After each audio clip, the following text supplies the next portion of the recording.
Los psicoanalistas llaman a esto un insight, cuando a uno se le abre el cerebro y se da cuenta que está frente a una realidad que no había percibido hasta ese momento. Estábamos frente a una organización criminal y no a un caso en el que habían actos de corrupción aislados. Entonces, cuando empezamos a pegar las figuritas en el organigrama que se empezó a armar, encontramos esto. Una organización en la que de manera piramidal, en la cúspide de esa pirámide estaban ubicados Alberto Fujimori, presidente de la República, Vladimiro Montesinos Torres, su asesor personal, jefe de facto del Servicio de Inteligencia Nacional, y Nicolás Hermosa Ríos, comandante general de las Fuerzas Armadas. Estos tres eran el triunvirato que organizaba el resto de la captura del Estado y habían copado todos los sectores posibles que el Estado peruano ofrecía en ese momento. En la foto de la extrema izquierda, ese señor se llama Alipio Montes de Oca, presidente del Tribunal Electoral. Su función era asegurar las reelecciones infinitas. Después descubrimos que tenían un plan de reelección de 30 años. Y Alipio Montes de Oca aparece en un video recibiendo $10.000 de parte de Montesinos. Bueno, Montesinos tenía esta patología que lo llevaba a filmar todo, lo cual nos ayudó mucho luego en las investigaciones.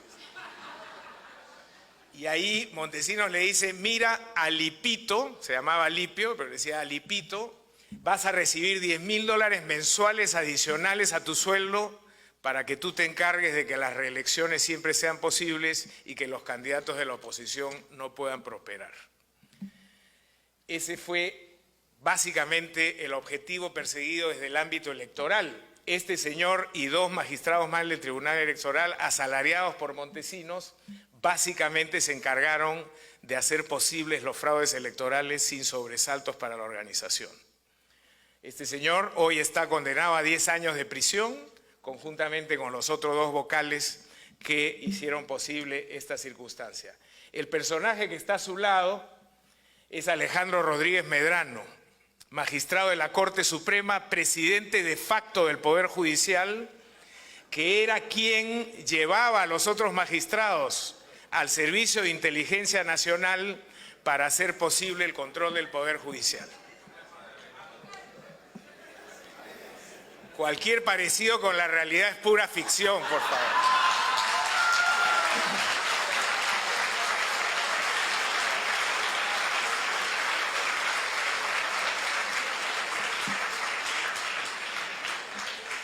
El Poder Judicial cumplía 3 objetivos en el contexto de los planes de esta organización criminal. En primer lugar, aseguraba la impunidad de la organización. No había un solo caso que pudiera pasar al sistema judicial y que terminara en una sentencia condenatoria. En segundo lugar, era el bulldog del régimen, perseguía a los enemigos políticos, les abrían casos penales, los obligaban a huir del país. Lo hicieron con algunos magistrados del Tribunal Constitucional, con Baruch Ifcher, propietario de Canal 2, y otros que empezaron a cuestionar al gobierno y su red ilegal. Entonces se convirtió en un instrumento de persecución política. Y en tercer lugar, fue un aparato extorsivo. Cuando encontraban casos donde había mucho dinero, casos de mineras, de pesqueras, de grandes inversiones, aparecían y se vendían a una de las partes para asegurarles un resultado. Si las vacas estaban flacas y no había muchos casos, entonces los creaban, se inventaban casos, denunciaban a personas y luego les cobraban para archivarles el caso que ellos mismos habían generado. Y esta fue entonces una de las cajas chicas de la organización criminal. El sujeto del medio es Víctor Joy Guay, presidente del Congreso, operador político de la organización criminal, era el encargado de tener alineados a todos los congresistas para que votaran en determinadas circunstancias. En esa época la tecnología celular no estaba desarrollada y entonces todo se manejaba por Viper y los convocaban por Viper a votar y ahí se enviaban las instrucciones del régimen para que se alinearan en lo que el triunvirato decidía hacer. Y además era el encargado de enlazar con los medios de comunicación social para que hubiera una sola voz. En ese momento en el Perú habían 7 canales de televisión abierta y 2 canales de cable. De los 7 canales de televisión abierta, el gobierno tenía comprados a 6. Y tenemos los videos donde aparecen entregando millones de dólares, siempre en la sala del Servicio de Inteligencia, para comprar la línea editorial, que la prensa no cuestionara al gobierno y que más bien atacara a sus enemigos. Y el 7º canal no lo compraron porque era el canal del Estado, entonces ese era gratis. Con lo cual tenían 100% del control de la televisión abierta, y de los 2 canales de cable compraron uno por 10 millones de dólares y el otro jugó un papel muy relevante en la caída del régimen, que fue Canal N, que subsiste hasta el día de hoy, un canal solamente de noticias. El calvo que está a su izquierda es el señor Venero. Venero era el financista de la organización, el encargado de sacar el dinero a los paraísos fiscales, de operar con los bancos y sacarle los fondos, robarle los fondos a la Caja de Pensiones Militar y Policial, que es fue una fuente de financiamiento permanente de esta organización. Y estuvo, por supuesto, vinculado a una serie de fraudes presupuestales que permitieron que Montesinos acumulara un conjunto de certificados al portador, donde tenía decenas de millones de dólares. Y finalmente, en la foto que no se nota, ese es un general del ejército. El ejército cumplió un rol también bajo el control de esta organización, porque el ejército está en el Perú bajo el control de la zona donde se produce la hoja de coca. El Perú es el primer productor de cocaína en el mundo y esta era una fuente inagotable de recursos. Se cobraban cupos a las organizaciones narcotraficantes para que dejaran despegar a las avionetas o pasar a las embarcaciones, y ese dinero iba repartiéndose entre los militares de la zona y llegaba luego a Montesinos. También fueron utilizados los militares como un aparato de violación de derechos humanos, y ahí se crea el famoso Grupo Colina, que hoy está desbaratado, todos en prisión, que básicamente se dedicó a asesinar a aquellas personas que se sospechaba o sospechaban ellos que estaban vinculados a organizaciones terroristas. Luego, como suele ocurrir, degeneró en un grupo de alquiler que asesinaba a los enemigos políticos o a rivales económicos, incluso de empresas competidoras, por una suma de dinero. Esto no agota, por cierto, el ámbito del Estado peruano, pero creo que es una buena foto de cómo se llegó a capturar totalmente la estructura del Estado. En la parte superior había un aparato administrativo con abogados, contadores, militares, asesores de inteligencia que le daban movilidad a toda esta organización. Bueno, esto es lo que encontramos a las muy pocas semanas de iniciar las investigaciones. Un poder ejecutivo capturado, un poder legislativo capturado, la administración de justicia sometida, el poder electoral sometido, las Fuerzas Armadas y policiales totalmente contaminadas. Hay un video donde se observa a toda la plana mayor de las Fuerzas Armadas, Fuerza Aérea, Marina de Guerra del Perú, Ejército y Policía, que fueron convocados a una asamblea más o menos de este tamaño y tenían que pasar todos por una mesa firmando un acta de subordinación a Vladimiro Montesinos. Ese probablemente fue el acto más humillante por el que tuvieron que pasar las Fuerzas Armadas del Perú, totalmente sometidas a esta organización criminal. Y en el ámbito del sector privado, por supuesto, también hubo una comparsa de muchos empresarios, no solamente los dueños de canales de televisión y de prensa escrita, también estaban ahí varios empresarios que prefirieron someter sus voluntades a los designios de Montesinos a cambio de determinados favores en leyes, reducción de aranceles, etcétera, y por supuesto el sistema financiero. Tenemos varios videos donde aparecen banqueros conocidos instruyendo a Montesinos de cómo poder lavar su dinero hacia paraísos fiscales sin riesgo alguno. ¿Cómo se financiaba esta organización? Logramos determinar que tenía varias fórmulas. En primer lugar, había, digamos, una caja para el gasto corriente, que era una caja que se armaba con 4 millones de dólares mensuales que recababan de las Fuerzas Armadas. Cada jefe de una de las Fuerzas Armadas tenía que llevar $1 millón. Ejército, Marina, Aviación y Policía hacían los 4 millones de dólares mensuales que servían para pagar a los jueces, a los fiscales, a los dueños de los canales de televisión, etc. Y luego habían también una serie de negocios colaterales que ya no eran caja chica, sino que producían las grandes sumas de dinero. Sobrevaluaciones de obras de infraestructura, contratos entregados a determinados grupos económicos, sobornos por compra de infraestructura militar, armamento, bajo el manto de la seguridad nacional. Se cometió mucho robo en ese caso. Entrega de concesiones nacionales, saqueo de la caja de pensiones militar y policial, y en fin, un sinnúmero de negocios ilegales que le permitían manejar cientos de millones de dólares a esta organización. Estas son algunas de las cifras que dejamos a los 14 meses de haber iniciado las investigaciones. Teníamos procesadas a 1.500 personas, tanto del sector público como del sector privado, en aproximadamente 200 procesos penales. Se han logrado recuperar, esa cifra está un poco desactualizada, a la fecha son un poco más de 300 millones de dólares, 45 de Suiza, 35 de Estados Unidos, ahí vamos a ver ahora un mapita de eso, y el resultado fue la extradición y condena de Fujimori y también lo mismo con Montesinos y Hermosa Ríos. Este es un mapa de dónde salieron principalmente los fondos que estas personas lavaron una vez que saquearon al Estado. Las cifras más importantes estaban en Suiza, donde habían 115 millones de dólares en cuentas básicamente en Zúrich.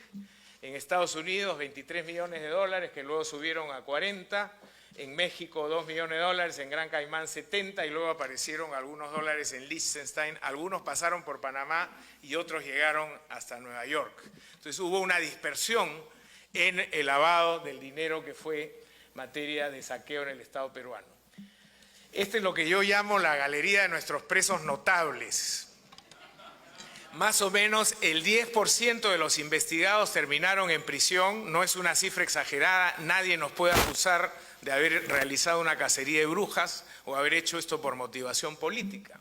Pero verán ustedes que los 3 jefes de la organización hoy están condenados a 25 años de prisión, que es el máximo que el sistema peruano permite o permitía en ese momento, que son Fujimori, Montesinos y Hermosa, capturados y detenidos 4 ministros de Estado, el presidente del Congreso y varios congresistas, el presidente del Poder Judicial y jueces de todas las denominaciones, Suprema, Superior, Primera Instancia, el sistema electoral, el jefe de la Organización Nacional de Procesos Electorales, el presidente del Jurado Nacional de Elecciones y el presidente del Tribunal Electoral, todos se fueron a prisión. La fiscal de la Nación, que fue condenada a 10 años de prisión al demostrarse que también estaba en la planilla de Montesinos, y fiscales de distintas denominaciones, varios alcaldes, y probablemente la cifra más importante, más impactante diría yo, es 14 generales de las Fuerzas Armadas y de la Policía Nacional fueron capturados en una noche y llevados a prisión por vínculos probados con esta organización criminal. En el sector privado, varios dueños de televisión y banqueros terminaron en prisión, no todos los que hubiéramos querido, pero en ese caso era más complejo porque podían pagar defensas mucho más sofisticadas que las de los otros procesados y complicaron mucho las investigaciones. Pero en todo caso, creo que esto da una imagen del impacto que esta red criminal tuvo en el Estado peruano. Una tercera innovación que nos permitió avanzar rápidamente en la investigación fue el desarrollo de nuevos instrumentos legales. El Código de Procedimientos Penales del Perú databa de 1941. Era un código obsoleto creado para el crimen tradicional, los homicidios, las estafas, el robo, pero no para el crimen organizado. Entonces, cuando nosotros empezábamos a investigar a alguien, teníamos primero que ir a la policía, luego al fiscal, eso demoraba 2, 3, 4 meses, y cuando llegábamos al juez ya para pedir la orden de captura, esa persona estaba fugada fuera del país. Entonces logramos pasar algunos proyectos de ley que rápidamente fueron adoptados por el Congreso. Los congresistas estaban desconcertados, aprovechamos de eso, debo decirlo ahora, porque si no probablemente nunca hubieran aprobado esto, pero nos dieron la posibilidad de tener una ley que permitía, en primer lugar, adoptar medidas cautelares extraordinarias, no tener que pasar por una investigación previa para solicitarle al juez una orden de captura o que alguien no pueda salir del país o allanar un domicilio y requisar documentos o embargar provisionalmente bienes. Si encontrábamos indicios, íbamos con esos indicios inmediatamente al fiscal, el fiscal evaluaba lo que tenía al frente y le pedía al juez que dicte una orden de ese tipo y el juez lo hacía obviamente bajo su control y por plazos determinados que no podían exceder los 15 días en los casos de las detenciones. Eso nos permitió cerrar las fronteras, agarrar a los corruptos rápidamente, ponerlos bajo investigación y con una norma complementaria que logramos también que fuera aprobada en paquete por el Congreso, abrimos la posibilidad de la colaboración eficaz. La experiencia desde la investigación de la mafia italiana y la de Chicago, etcétera, ha arrojado una verdad que hoy día no acepta, creo yo, contrastación. La mejor manera de penetrar en organización criminal es a través de la delación. Hay que alentar la delación. Y entonces se han creado estos sistemas que se llaman sistemas premiales, por los cuales uno canjea con personas que están comprometidas con esa organización información a cambio de darles una sanción menor o en algunos casos incluso exonerarlos de responsabilidad. Hubo un cierto debate si esto era inmoral. Yo siempre sostuve que más inmoral era no recibir información y nunca llegar a atrapar a los que teníamos que atrapar o no saber los delitos que se habían cometido o no recuperar los dineros que teníamos que recuperar. Bueno, esta ley funcionó muy bien, tiene un proceso que no voy a explicar ahora. No era simplemente que alguien venía y decía quiero colaborar, tenía que entregar la información, había un proceso regulado para verificar que esa información era oportuna, era valiosa y era cierta. Si esa persona nos mentía, se complicaba la vida mucho más. Si lográbamos verificar que su información era cierta, se acogía al sistema de beneficios y juez y fiscal se encargaban de decidir qué suerte iba a correr esa persona. Bueno, fue tan exitosa la ley por dos razones. Primero, porque cuando salió la ley ya habíamos capturado algunos peces gordos y sabían que no estábamos hablando en broma. Y en segundo lugar, porque había mucha gente que se sintió abandonada por Montesinos y por Fujimori y que no tenían, estaban desconcertados. Entonces, lo que hicieron fue correr a tocarnos la puerta y decir yo tengo información, quiero colaborar. La secretaria de Montesinos en el Servicio de Inteligencia y amante de él en los inicios, porque después tuvo otras, fue una de las principales fuentes de colaboración que no solamente nos dio una idea clarísima de cómo estaba funcionando esto, sino nos entregó documentos, nombres, números de cuentas, etc. Entonces, abrir un espacio para este tipo de negociaciones para nosotros ha sido una decisión sumamente exitosa. Por supuesto, tiene que hacerse con seriedad y si es así, otorga una serie de beneficios a la investigación.